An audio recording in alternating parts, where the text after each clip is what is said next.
Hello. Very good morning बच्चों। कैसे हैं आप लोग?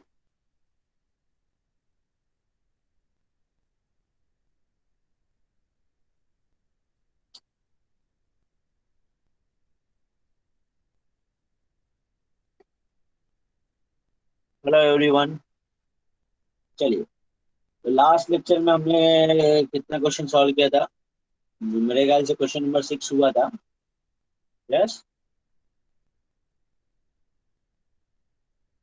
क्वेश्चन नंबर 6 सॉल्व किया था ना?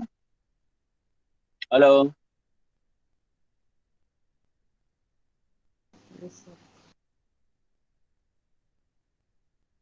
ओके, क्वेश्चन नंबर 6 सॉल्व किया था। Okay, thank you. चलिए, तो then we will move question number 7 देखते हैं। हम लोग 7 देखेंगे। चलिए, 7 देखते हैं।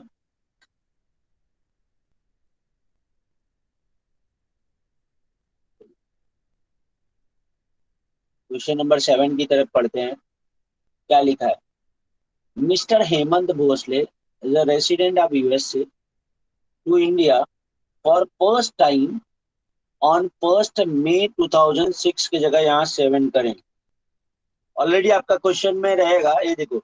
ये क्वेश्चन में आप देखेंगे तो ये देखिए, ऑलरेडी वो 7 ही रहेगा। ये देखो, आपके जो क्वेश्चन मैंने भेजा रहेगा उसमें वो 7 रहेगा। डेट करेक्ट होकर रहेगा। मैं यहाँ करेक्ट कर रहा हूँ, ठीक है। आप लोगों को कुछ करने का जरूरत नहीं। तो वो फर्स्ट टाइम इंडिया में कब आए? Came for first time 2007। 2007 में पहली बार आए। He stay for without break for 3 year and left for Japan 2010। 2010 में वो जापान चले गए। He return to India on 1 April 2011। 11 में वापस आए। Went to USA 2011। वापस ही 11 में चले गए। He posted back to India on 20 January 2021 and he has in India since then.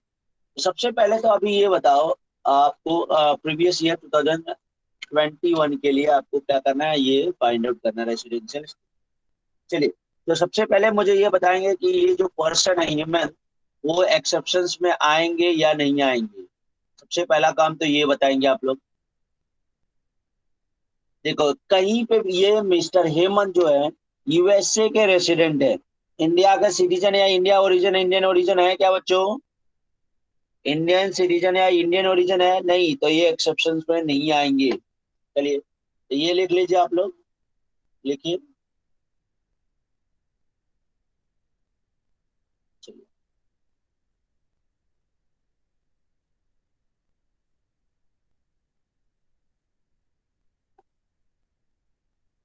Note down करिए और इसके बाद आप लोग जो है बनाइए, फॉर्मेट बनाइए।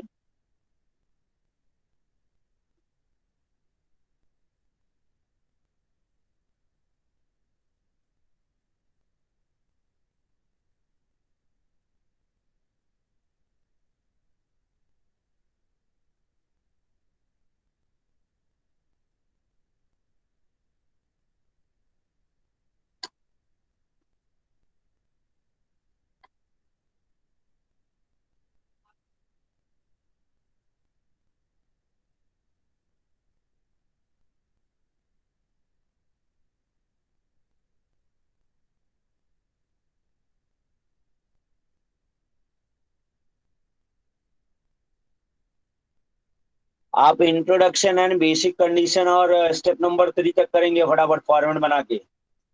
इंट्रोडक्शन लिखेंगे। Step number 2 basic condition as it is. Step number 3 में आप फॉर्मेट बनाएंगे। ये यहाँ पे ईयर चेंज कर देता हूँ, 2020 एंड 21 होगा। चलिए, फॉर्मेट बनाएंगे बाकी का सही में।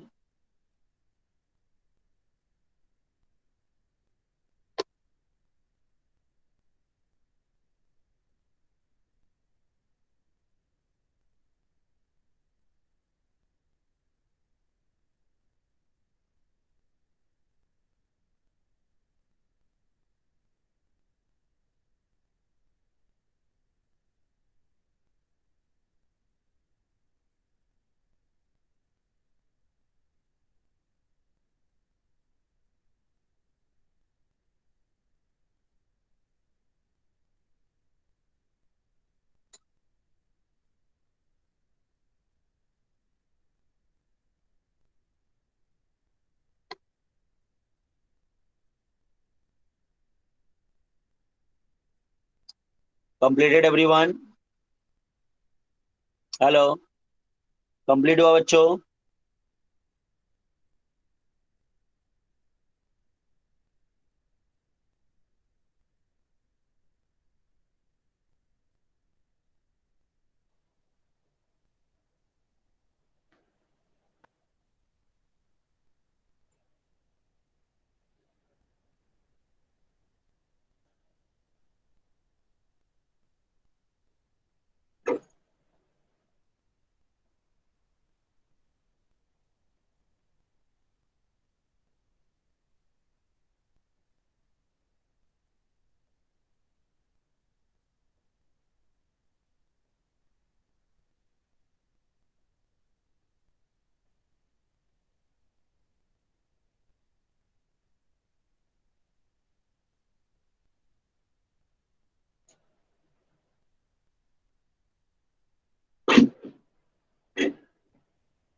डन, स्टेप नंबर 3 तक डन हो गया सबका? Complete everyone?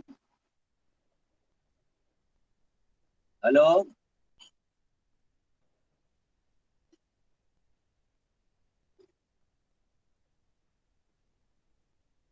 चलिए देखिए यहाँ पे।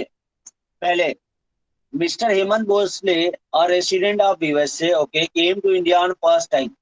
पहली बार इंडिया आ रहे, कब आ रहे? 1 मई 2007। तो क्या हमारे लिए 2007 का डेटा फिलहाल के लिए ये रिलेवेंट है? नहीं, हमें कौन सा डेटा चाहिए? 2020 एंड 21 के बीच का। Stay without a breakup for 3 years, left Japan for 1 मई 2010। 2010 में वो जापान चले गए। He return to India on 1 April 2011। ये दोनों डेटा हमें रिलेवेंट क्या 10-11 का नहीं चाहिए। went to Delhi, went back to USA on 1st December 2011। वापस 2011 में आए, और he was posted back India on, अभी देखो, went back to USA। 2011 में वो यूएसए गए, 2011 में वो यूएसए चले गए। he was posted back to 20th January 2021। मतलब अब आपका 2020-21 आया, मतलब वो 2011 में गए इंडिया से बाहर, 2011 में गए, वापस जनवरी 2021 में आए, जनवरी 2021 में आए। तो बच्चों बताओ, जनवरी 2021 में आए, मतलब आपका यहाँ पे जो है, ये देखो, या ये अप्रैल से लेके दिसंबर तक इंडिया में है क्या? वो 2011 में इंडिया छोड़े, वापस 2021 में इंडिया में आए, कब? जनवरी 2021 में। तो ये जो डेट है वो वहां पे इंडिया में नहीं होंगे, ये 0000। वापस जरा ध्यान देना, जनवरी वो 20 तारीख को आ रहे, लेकिन उसके बाद and has been India since then, उसके बाद वो इंडिया में ही है। तो उसके बाद मतलब जनवरी में 20 तारीख को आ रहे हैं, ध्यान में रखना। जनवरी में 20 तारीख को आ रहे, तो जनवरी का कितना दिन होगा? जनवरी में देखो 31 दिन होता है, जिसमें से 20 को आ गए वो, मतलब 90 डेज नहीं थे, 19 डेज नहीं थे, मतलब 12 डेज होंगे ना? यस बच्चों,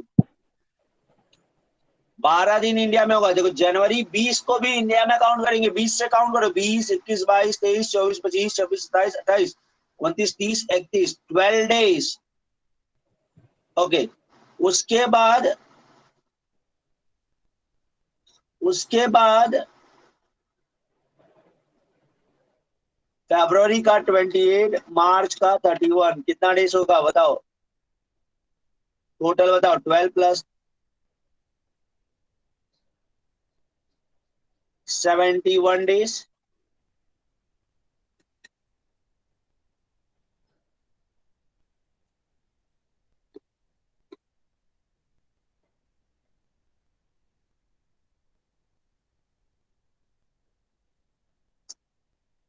अब मुझे बताओ, क्या ये कंडीशन हमारा बेसिक कंडीशन फुलफिल कर रहा है क्या?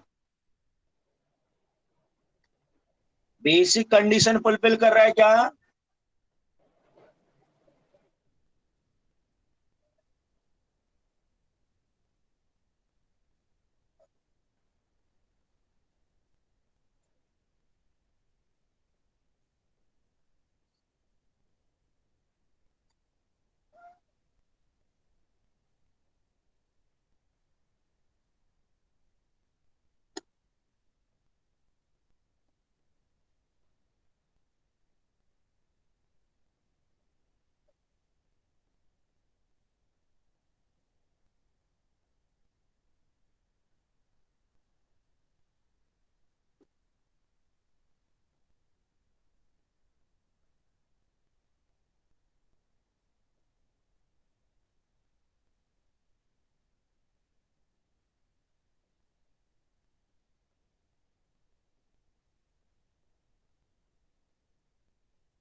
हेलो। यस बच्चों, कंप्लीट हुआ सबका? अब मुझे बताओ, ये फर्स्ट कंडीशन सेटिस्फाई कर रहा है क्या 182 डेज का? नहीं। लेकिन ये जो मिस्टर हेमंत है, इनको first as well as second दोनों का ऑप्शन है। रिमेंबर वन थिंग, इनको फर्स्ट कंडीशन का भी ऑप्शन है, सेकेंड कंडीशन का भी। देखो यहाँ पे हमने लिखा है, resident then he has to satisfy, then he has to satisfy, क्या है, क्या बोला है, any one of the basic condition, कोई भी में, दोनों में से एक। मतलब फर्स्ट वाला नहीं हो रहा है तो हम सेकेंड वाला चेक करेंगे। क्या सेकेंड का फर्स्ट 60 डेज वाला फुलफिल हो रहा है क्या बच्चों? बोलो, 60 डेज वाला हो रहा है क्या फुलफिल? Yes everyone. तो ये यहाँ पे लिख दो, it is greater than, more than 60 days.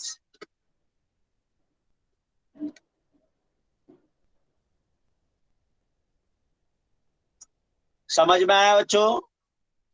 चलिए, तो अब हमें ये चाहिए कि ये मोर देन 60 डेज तो हुआ, तो अब हमें पीछे के 4 सालों में वो 365 डेज है या नहीं है?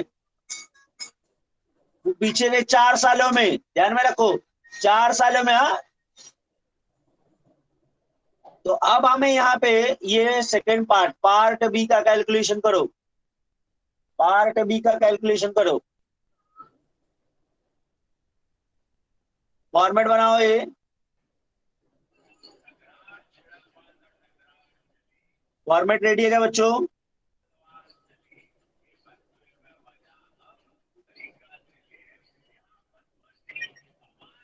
अब जरा देखो, यहाँ क्लियर लिखा है, he went back to USA on 1st December 2011 and he was posted back India 2020-21 में। मतलब वो 2011 में इंडिया को लेफ्ट कब किया? लेफ्ट किया इंडिया में को 2011 में, 2011 में। रिटर्न कब आया वो? रिटर्न कब आया? 2021 में। तो यहाँ पे देखो, ये जो ईयर्स है,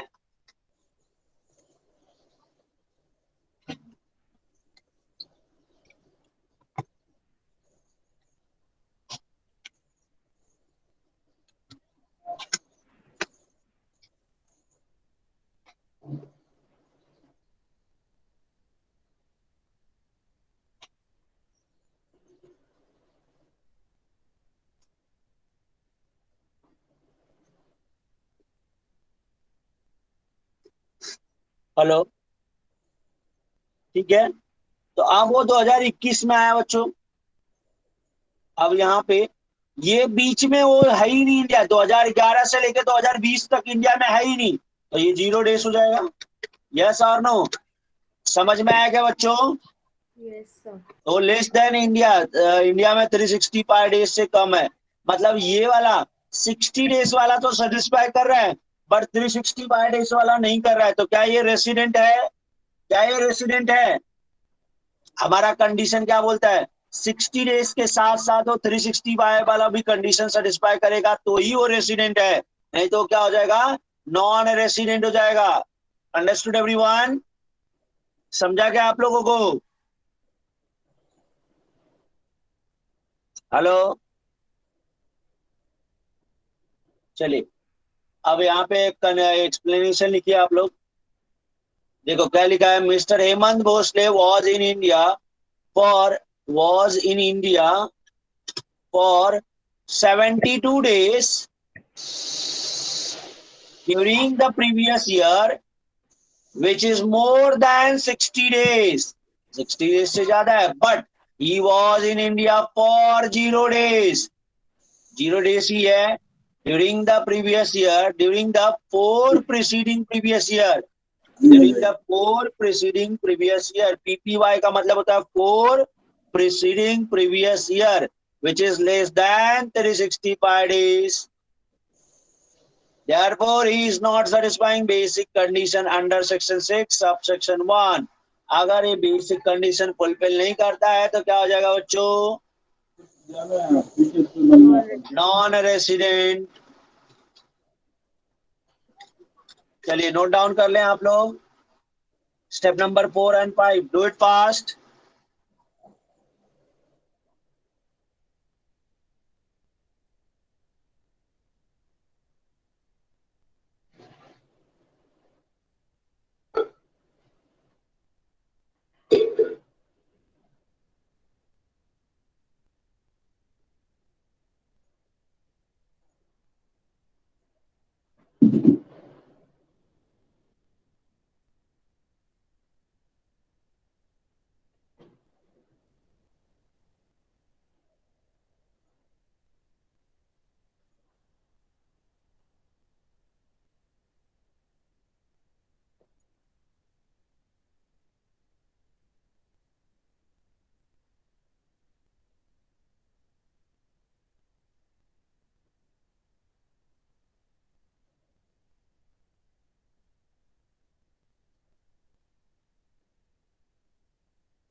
कंप्लीट हुआ यहाँ तक सबका? Hello everyone, completed.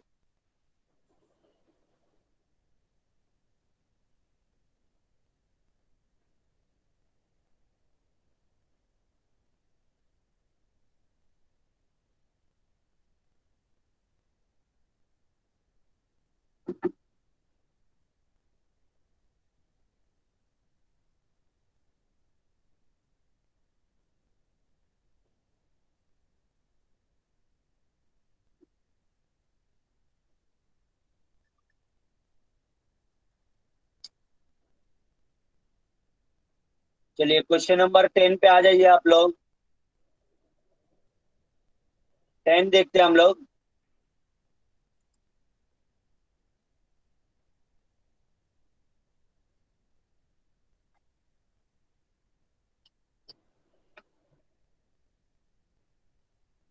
देखो यहाँ पे, Shri Ram Gopal Desai, a citizen of USA, has been staying since India since 1985। ठीक है। He leaves India on 16th July 2014 on visited to India USA। मतलब आप देखो जरा बच्चों, वो 2000 1985 से लेके वो 2014 तक इंडिया में था। 2014 के जुलाई 2024 में वो इंडिया से छोड़ के गया। रिटर्न ऑन 4 जनवरी 2021, वापस वो 4 जनवरी 2021 को आया। Determine is residential status for the previous year 2019-20। मतलब आपको 2021 के लिए करना है, 20 एंड 21। चलिए, मुझे पहले तो आप ये बताएंगे, ये यूएसए का सिटीजन है। तो क्या ये राम गोपाल देसाई जो है यूएसए का सिटीजन है, तो ये रेसिडेंट होगा या नॉन रेसिडेंट, सॉरी, एक्सेप्शन में बिलोंग करेगा या नहीं करेगा, वो बताएंगे। तो इंट्रोडक्शन लिखेंगे नहीं करेगा, क्योंकि इंडिया का रेसिडेंट तो है नहीं। ठीक है, तो ये एक्सेप्शन में बिलोंग नहीं करेगा। तो Shri Ram Gopal Desai is an US citizen and he visited India during the previous year. Therefore, he is not belong in exceptions of section 6, subsection 1. If he want to become resident, then he has to satisfy any one of the basic condition। उसके बाद आप लिखें, फटाफट लिखें ये।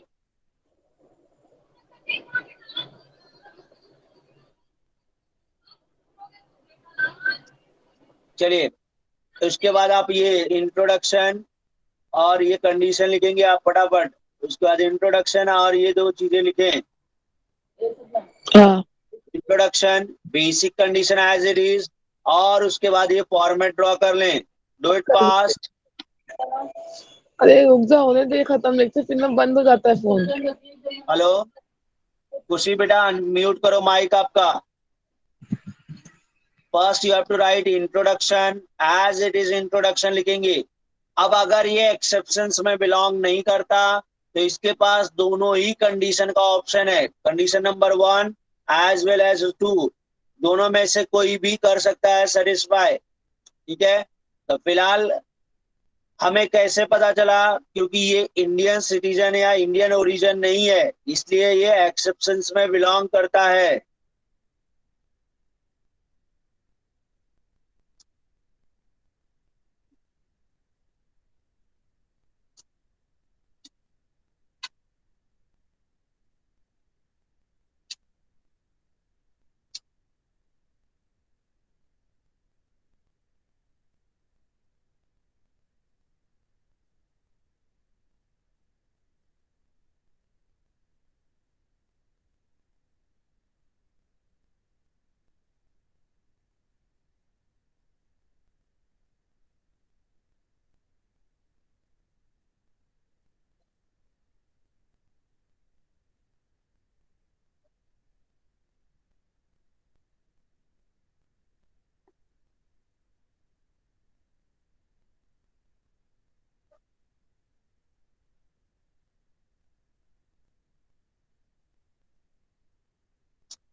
चलिए बच्चों, complete हुआ सबका यहाँ तक।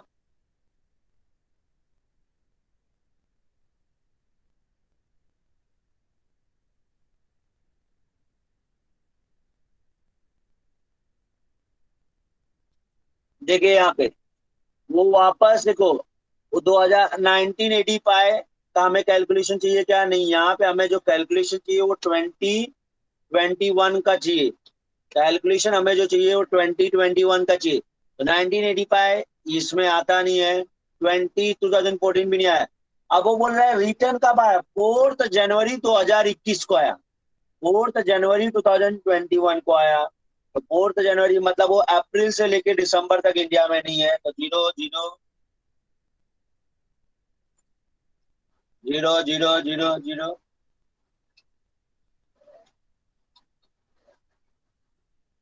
जनवरी में 4 तारीख को आया, 31 - 3 कितना आएगा बच्चों? 4 जनवरी को आया, मतलब 4 जनवरी इंडिया में काउंट कर लेंगे।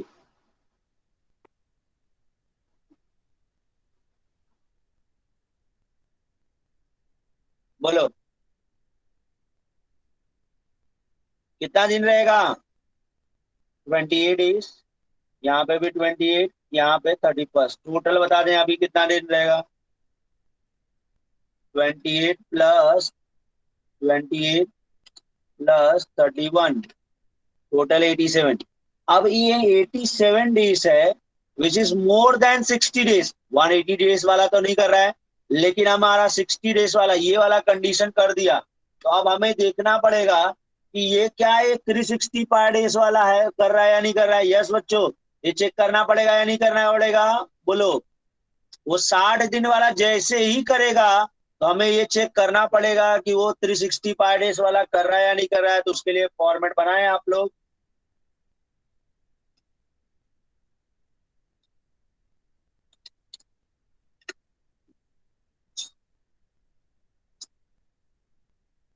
आप जरा ध्यान देना, यहाँ क्लियर लिखा है वो 2014 में इंडिया से बाहर गया, 2014 में बाहर गया, और कब आया इंडिया में?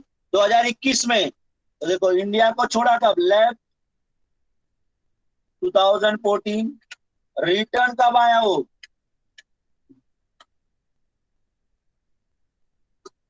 2021।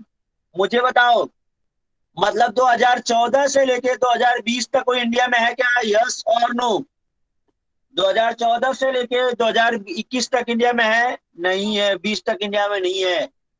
तो मतलब ये यहाँ ये वाले पूरे पीरियड में 0 0 डेज होगा या नहीं होगा बच्चों? हेलो, समझ में आया आप लोगों को? ये 0 डेज हो जाएगा, तो यहाँ पे वो less than 365 डेज।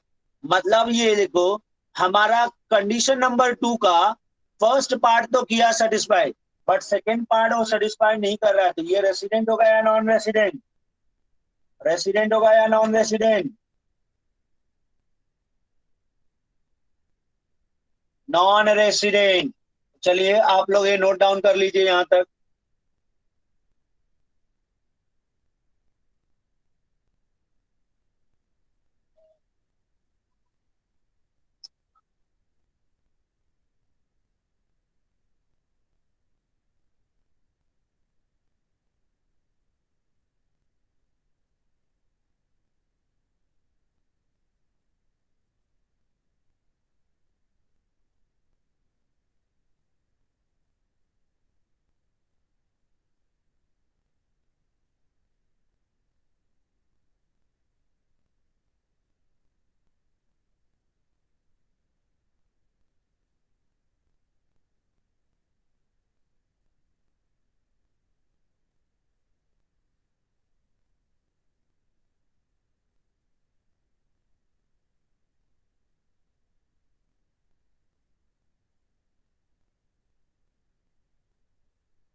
कंप्लीट हुआ बच्चों?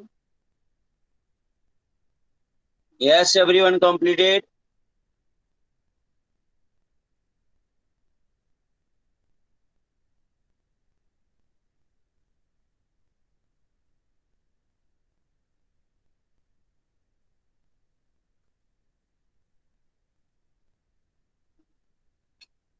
एक्सप्लेनेशन लिखेंगे।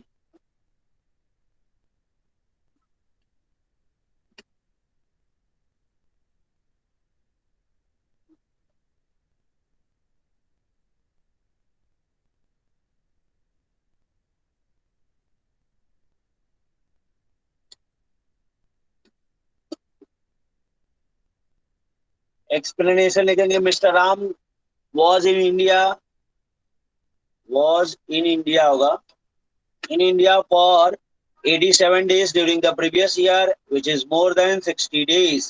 But he was in India for 0 days during the four preceding previous year, which is less than 365 days. Therefore, he is not satisfying basic condition under section 6 subsection 1. Conclusion लिख देंगे। समझ में आया बच्चों? Understood? ये सब चीजें समझ में आ रही क्या आप लोगों को? Understood everyone?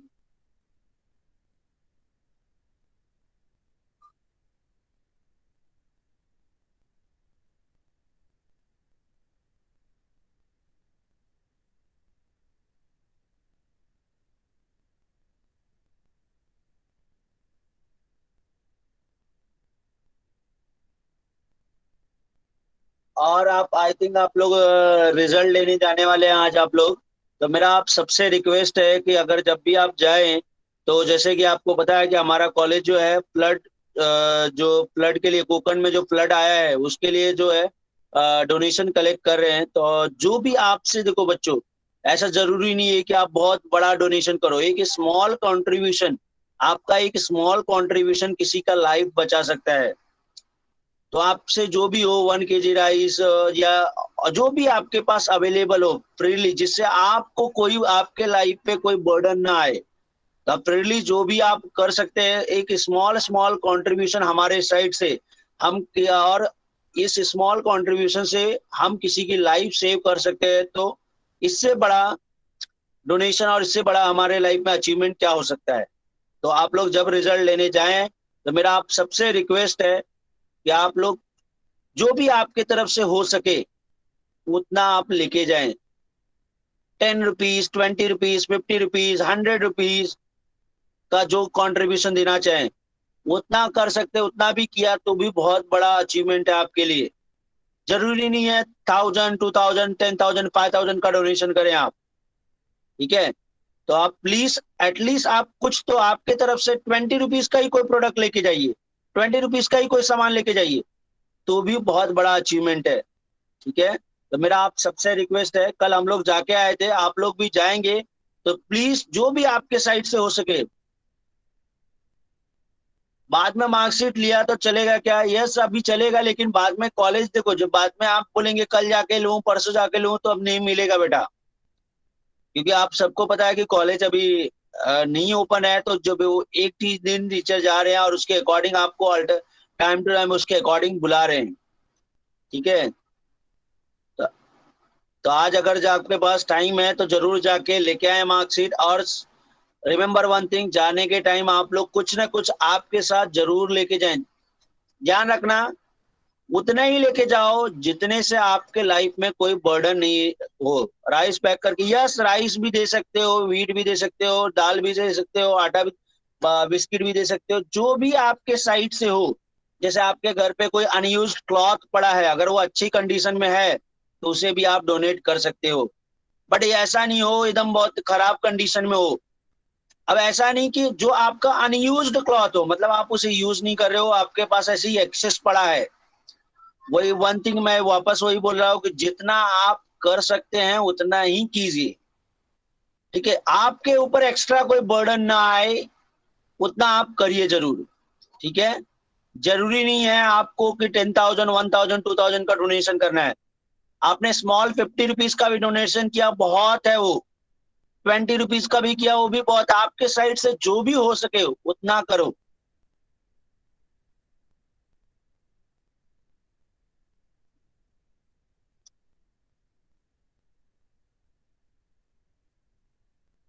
चलिए तो आगे चले हम लोग, नेक्स्ट पॉइंट पे चले।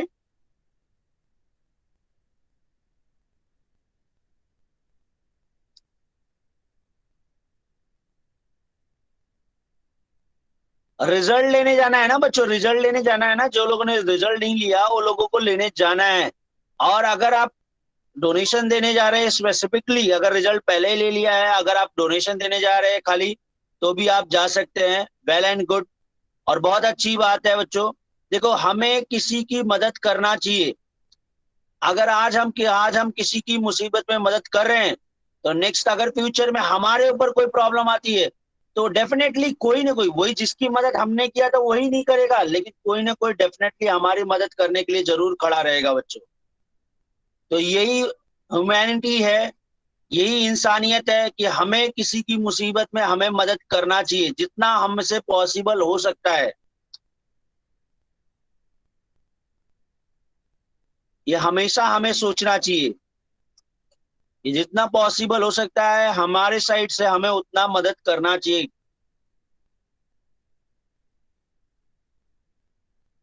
ठीक है। अगर आप बहुत ज्यादा लंबा रहते हैं, नहीं आ सकते हैं, तो कोई बात नहीं। हाँ, अभी जरूरी नहीं है कि अभी आप, जैसे अभी ट्रेन वगैरह नहीं चल रहा है प्रॉपर तरीके से, मैं बोल रहा हूँ अगर आप इजिली कॉलेज की तरह कॉलेज आ सकते हैं, आप नियर बाई एरोली रहते हैं या और कहीं रहते हैं नियरली, आप आ सकते हैं इजिली, तो हाँ, थाने में जो लोग रहते हैं अगर वो कॉलेज तक इजिली जा सकते हैं बाई बस या जो भी है, कन्वीनियंट है आपको, तो जरूर जाइए और जरूर जो आपके साइड से हो उतना डोनेट कीजिए।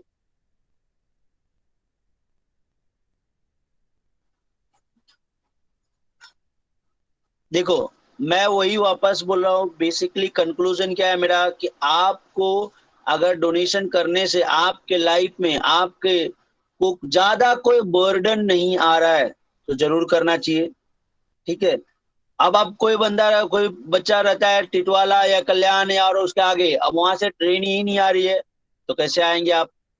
ठीक है। तो उनके लिए नहीं है, जो लोग नियर बाय कॉलेज रह रहे हैं, जो लोग आना चाहते हैं, और जैसे नियर थाने, मुलुंड, यारवली, रबाले, ये यहाँ से कन्वीनियंट है जाना कॉलेज तक, तो जाके आप जरूर दें। ठीक है, चलिए। ओके बच्चों, समझ में आया आप लोगों को?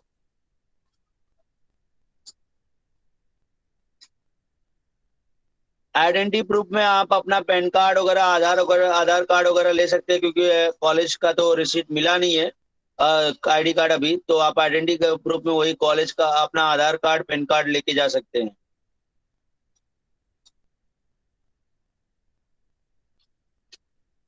मतलब इससे पता चलेगा कि आपकी खुशी हो या आपकी जो भी पर्टिकुलर स्टूडेंट है, तो वो उससे आइडेंटिफाई होगा ना।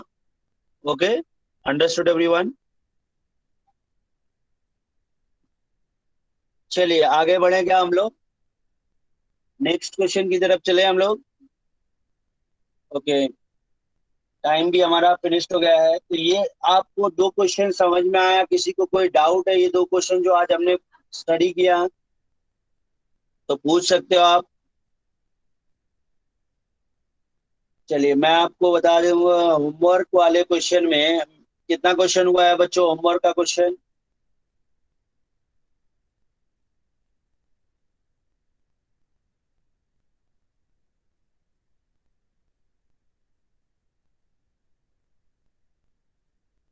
सर 26 का रिकॉर्ड, यस मैं भेज दूंगा, आज सारा रिकॉर्डिंग भेजूंगा, टेंशन मत लो। चलिए क्वेश्चन नंबर 4 तक हुआ है बोल रहे हैं।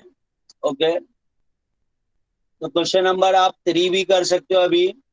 Now you can do question number 3, question number 5 and question number 7। तो 3, 5, 7 ये तीन क्वेश्चन आप होमवर्क कर सकते हैं। 3 क्वेश्चन, 3, 5, 7। कल जा सकते हैं क्या? किस लिए बच्चों कल जाने के लिए, कल क्या जा सकते हैं क्या कॉलेज, किस लिए बच्चों? सर फॉर डोनेशन, मतलब खास उसके लिए, बिकॉज आई स्टे एट थाने ना। हाँ हाँ। तो फिर सर आज आज थोड़ा शेड्यूल मतलब है ना, तो फिर इसके लिए सोची कल जाओ क्या मतलब। देखो उसमें कितने तारीख तक है? वो जो मैंने आपको भेजा था उसमें है क्या 30, कल 30 है ना? डोनेशन का कलेक्शन डे क्या है अभी? एक ही मिनट, हाँ मैं चेक कर लेता हूँ। 31 जुलाई 30 तारीख तक है 2021। ना, 30 तारीख तक है, कल कल जा सकते हैं, 30 तारीख तक है वो डोनेशन का डेट। ठीक है, ओके 31 को तो सर, नहीं, आज कलेक्शन ट्राई नहीं होगा। आज सर आज ट्राई करती हूँ, मतलब अगर हुआ तो आज नहीं नहीं ही। ठीक है, कल भी अगर आज आपने रिजल्ट ले लिया है क्या? यस सर, ले लिया है कब का। हाँ तो अभी आप कल जाना चाहें तो भी जा सकते हैं, ठीक है। जो ठीक है आपका सर। आपको कन्वीनियंट हो उसी उसी वे से करिए आप लोग, ठीक है। Okay sir. आप लोगों को जो कन्वीनियंट हो, जैसे आपने रिजल्ट ले लिया है तो रिजल्ट लेने के लिए जब जाना नहीं है तो कल जाना चाहें तो कल भी जा सकते हैं। Sir timing. टाइमिंग भी देखो, वो फ्लायर मैंने भेजा है ना, उस पर लिखा है बच्चों, आई थिंक 12 o'clock से है शायद से। सर 9 to 4 है। अच्छा, 9 to 4 है क्या? हाँ। यस, 9 to 4 है, तो उसमें टाइमिंग भी लिखा है वो। तो आपका जो भी कन्वीनियंट टाइम हो, लेक्चर वगैरह अटेंड करके फ्री होंगे आप 11:30 या 12 o'clock तक, तभी जाइए आप लोग, ठीक है। Okay sir. हाँ,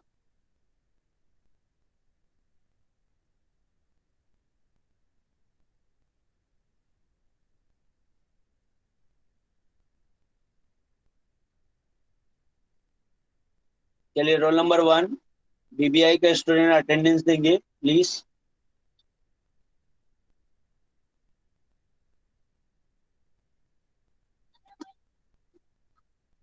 रोल नंबर 1 बीबीआई के student.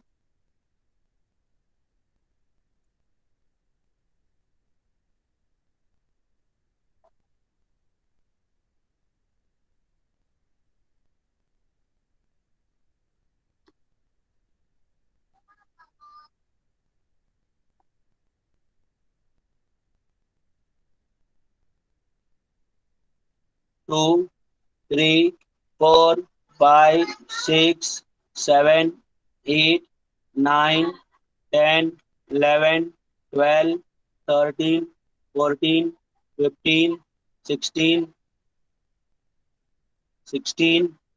17 18 19 20 21 22 23 24 25 26 27 28 29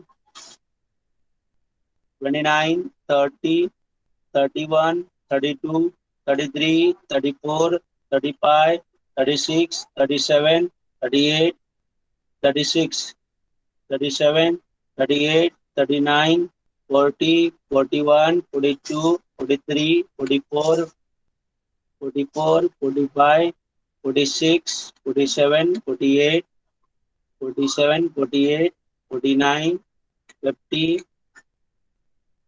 thank you so much. जो किसी का मिस हुआ क्या अटेंडेंस? अटेंडेंस मिस हुआ क्या? नहीं ना, थैंक यू सो मच। मैं आपका ले लेता हूँ अटेंडेंस में, एक ही मिनट, हाँ।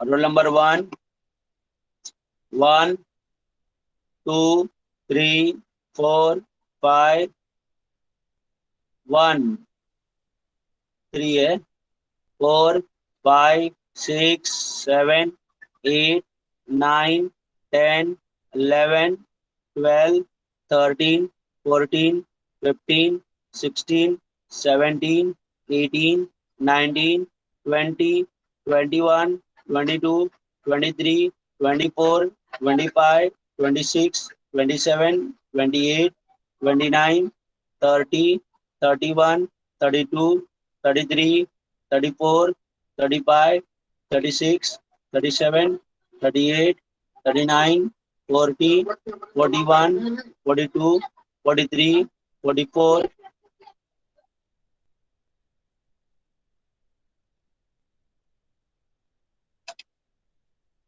40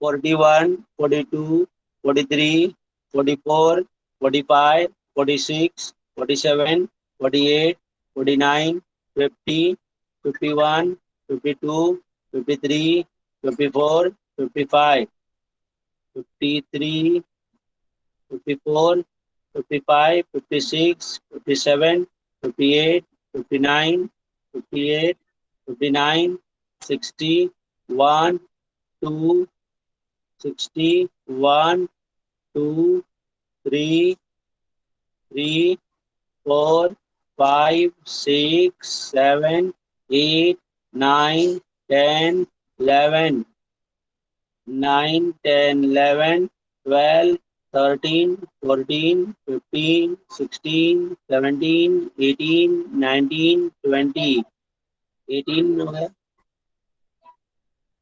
18, 19, 20, 21, 22, 23, 24, 24, 25, 26, 27, 28, 26, 27, 28, 29, 30, 31, 32, 33, 34, 35, 36, 37, 35, 36, 37, 38, 39, 40, 41, 42, 41, 42, 43, 44, 44, चिन्मयी, खुशी, और किसी का अटेंडेंस मिस हुआ क्या? यस, और किसी का अटेंडेंस मिस हुआ? हेलो, 24, ओके, चलिए 24 लगा दिया। और किसी का अटेंडेंस नहीं ना? चलिए, थैंक यू सो मच बच्चों, bye bye everyone, stay safe, stay healthy, ख्याल रखें आप लोग अपना।